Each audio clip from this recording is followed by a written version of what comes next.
bersama-sama ikuti kata-kata ibu. Ya Tuhan yang berada dalam kerajaan surga, Ya Tuhan yang berada dalam kerajaan surga, kami datang mengucap syukur kepadamu. kami datang mengucap syukur kepadamu Untuk kesempatan yang Tuhan berikan, untuk kesempatan yang Tuhan berikan, sehingga kami dapat bersekutu bersama-sama saat ini. sehingga kami dapat bersekutu bersama-sama saat ini. Kami akan mendengarkan firman-Mu. Kami akan mendengarkan firman-Mu. Tuhan tolong kami, Tuhan tolong kami, agar kami serius mendengarkan. agar kami serius mendengarkan, Dan juga kami dapat memahaminya ya Tuhan. dan juga kami dapat memahaminya ya Tuhan. Bapak Pendeta yang akan memimpin kami, Bapak Pendeta yang akan memimpin kami, Tuhan juga tolong berhikmat.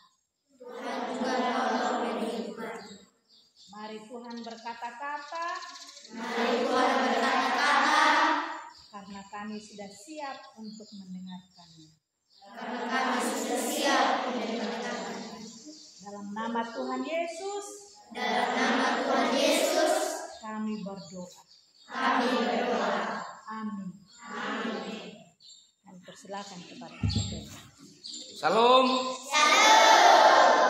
Ada yang masih ingat minggu lalu itu cerita tentang apa ya?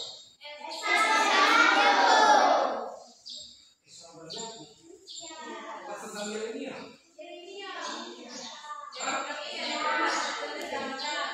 Bukan yang mau cerita cerita, kami yang kemarin, tentang Yeremia. Nah, tentang Yeremia. Jadi waktu itu, perhatikan dulu dalam kita, perhatikan di sini semua. Perhatikan. Jadi waktu itu bangsa Israel di zaman Nabi Yeremia kurang lebih tahun 600-an sebelum Masehi. Tahun 600-an sebelum Masehi, bangsa Israel itu mereka tidak lagi mau beribadah kepada Tuhan, tapi mereka pilih beribadah kepada berhala-berhala, kepada dewa-dewa bangsa-bangsa yang ada pada waktu itu. Mereka tidak lagi mau beribadah kepada Tuhan. Nah, kemudian Tuhan utus Nabi Yeremia yang masih muda. Tuhan bilang, Yeremia, ya Tuhan, Engkau sekarang saya mengutus untuk menyampaikan kepada bangsa Israel bahwa saya sedang marah kepada bangsa Israel. Waduh Tuhan, kalau mau sampaikan yang marah, saya tidak bisa ngomong, saya tidak bisa bicara Tuhan. Tidak, nanti saya yang akan mendampingi engkau, yang akan memberkati engkau, yang akan membuat engkau mampu berbicara, yang akan membuat engkau berani untuk berbicara kepada bangsa Israel. Dan akhirnya Yeremia mulai tampil. Hai bangsa Israel, tidak lama lagi kamu akan mendapatkan hukuman dari Tuhan. Harus segera bertobat. Siapa engkau yang bicara kepada kami? Kenapa bicara hukuman? Apa yang kami buat? Apakah ini salah? Iya salah. Karena kamu menyembah berhala-berhala. Karena kamu sudah tidak taat lagi kepada Tuhan. Tangkap dia itu. Mereka tangkap sama Yeremia, mereka siksa sama Yeremia, mereka kasut sama Yeremia, mereka masukkan kepada Yeremia dalam penjara. Mereka siksa Nabi Tuhan yang menyampaikan hal yang benar. Dan pada akhirnya pada tahun 586 sebelum Masehi, akhirnya datanglah bangsa Babel menyerang Israel, menghancurkan bait Allah. Nah, bait Allah itu adalah tempat di mana bangsa Israel meyakini bahwa Tuhan hadir di tengah-tengah mereka. Tempat di mana di situ mereka semua berkumpul untuk beribadah. Kalau bait Allah sudah dihancurkan, artinya Allah sudah tidak lagi berpihak kepada mereka. Allah sudah tidak mau lagi memperhatikan mereka. Dan pada akhirnya benar, mereka diangkut. Jadi Raja Babel bilang, Angkut semua itu orang-orang yang kuat-kuat, yang pintar-pintar, bawa ke Babel. Tinggal orang-orang tua, tinggal perempuan-perempuan, tinggal anak-anak yang ada di sini. Yang lain semua diangkut di Babel. Mereka hidup terpisah, mereka sangat menderita. Tetapi disitulah kesempatan mereka merenungkan, aduh kami sudah salah kepada Tuhan. Kami rindu kembali pulang ke tempat kami di Yerusalem. Kami rindu bangun kembali bait Allah. Ampuni kami Tuhan. Tuhan bilang kamu jalani dulu hidup kamu di sini. Kamu renungkan dengan baik gaya hidup kamu. Jadi 70 tahun mereka ada di perjuangan di Babel. Yang lain sedikit ada di Yerusalem. Nah pada akhirnya pada tahun 500-an juga itu, setelah tahun 586 ya kurangi 70 masih tahun 500-an. Nah tahun 500-an itu muncullah sebuah bangsa yang besar yang kuat. Rajanya Raja Kores. Muncullah dia dengan kekuatan penuh.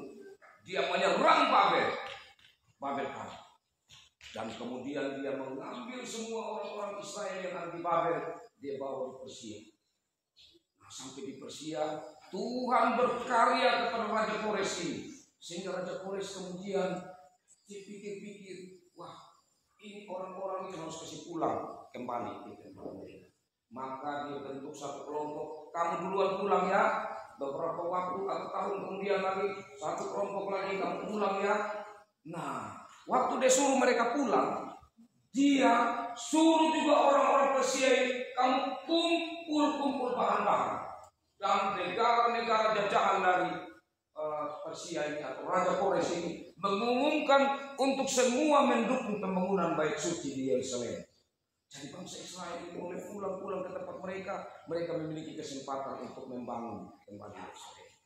Nah, sampai sudah mereka di Yerusalem, mereka mulai membangun bait suci, mereka mulai kembali komitmen untuk menyembah Tuhan. Sambil mereka ingat janji-janji Tuhan bahwa akan datang Mesias, seorang yang membebaskan.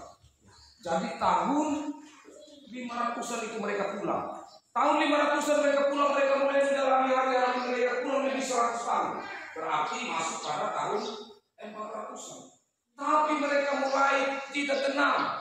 Oh janji Tuhan ini mana yang Tuhan bilang akan datang ini Mesias? Tidak ada juga.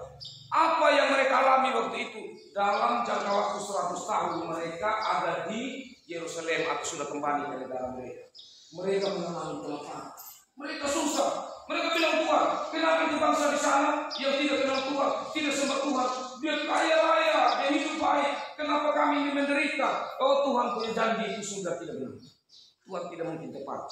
Nah itu mereka hadapi atau tahun 400-an setelah 100 tahun mereka kembali, itu masa Nabi Meliaki. Jadi masa Nabi Meliaki ini mereka sudah mulai resah. Mana ini janji Tuhan? Kami kelaparan. Akhirnya mereka mulai baku, mulai berhutang, hutang untuk supaya mereka punya hidup, mereka bisa penuh. Hutang.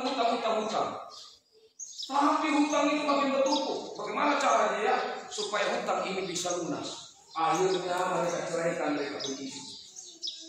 Mereka mulai ambil istri-istri yang mereka pandang bisa tolong mereka.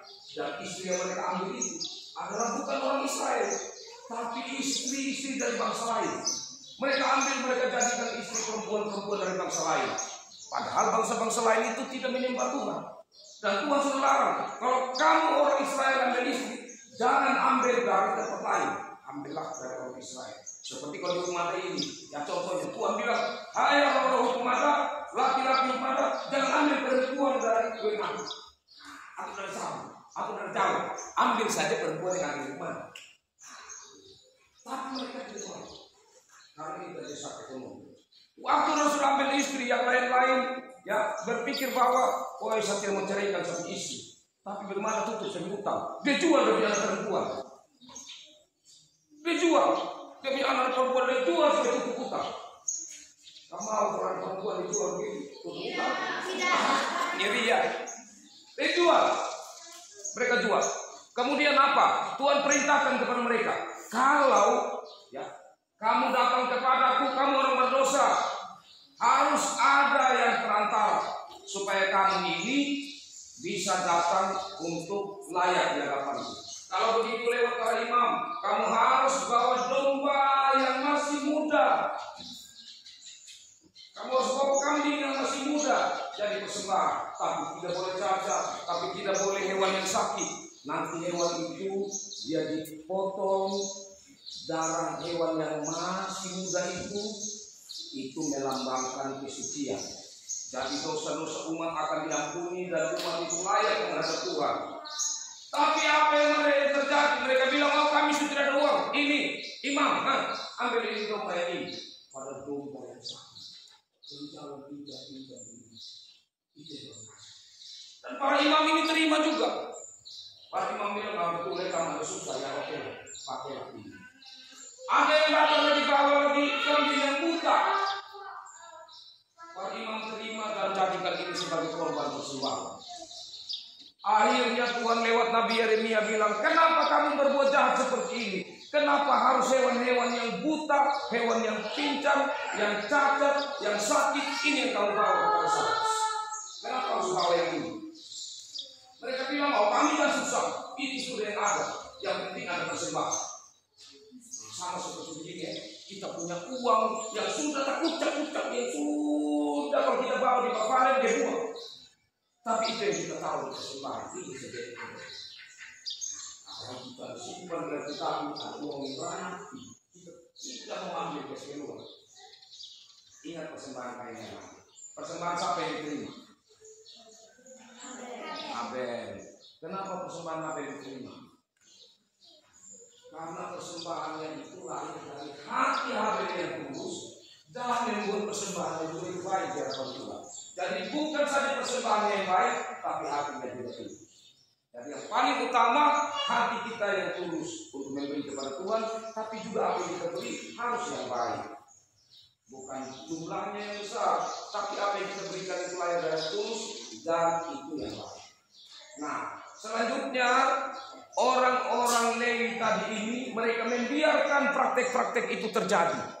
Cara-cara hidup seperti itu terjadi. Akhirnya Tuhan lewat Nabi Maliaki bilang, hei kamu orang-orang Lewi, hai kamu para imam, kamu akan dapat bagian.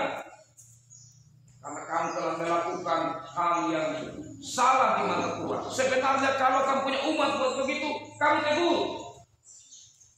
Kenapa kamu tidak tegur?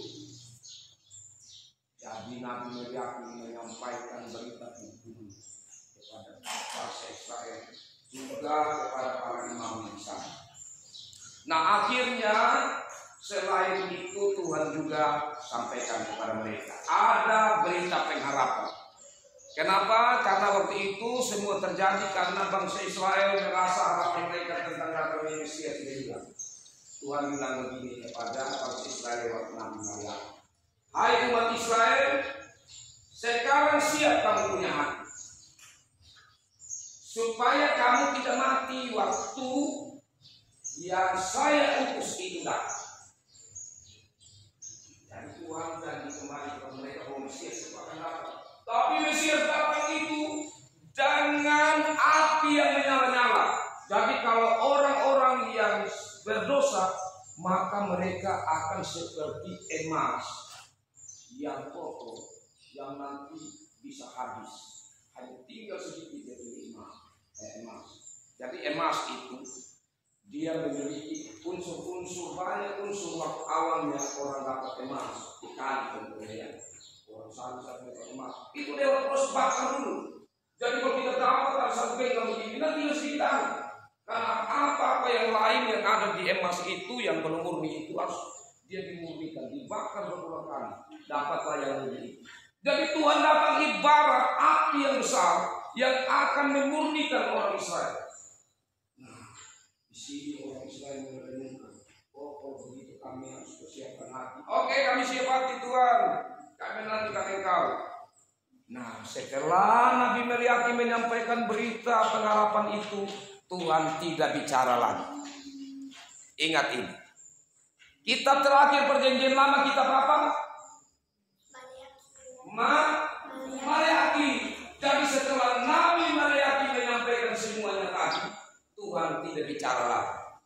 Tadi tahun 400-an sebelum Masehi. 400 tahun Tuhan berdiam diri.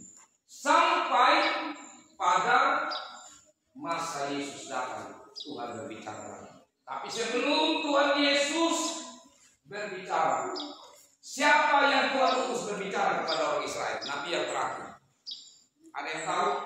Kalau tahu, Bapak Pendeta kasih uang 10.000. Siapa Nabi yang terakhir yang muncul di perjanjian baru? Yang muncul di perjanjian baru, yang datang duluan sebelum Tuhan Yesus.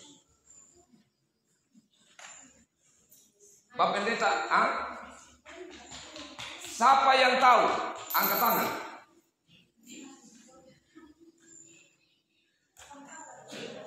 Pak Pendeta tadi minta uang 10.000 sama kamu kalau saja. Tapi kalau kamu benar jawab, tapi tidak setengah-setengah, harus jawab lengkap. Pak Pendeta kasih uang. 1, 2. Ya, benar. Tepuk tangan.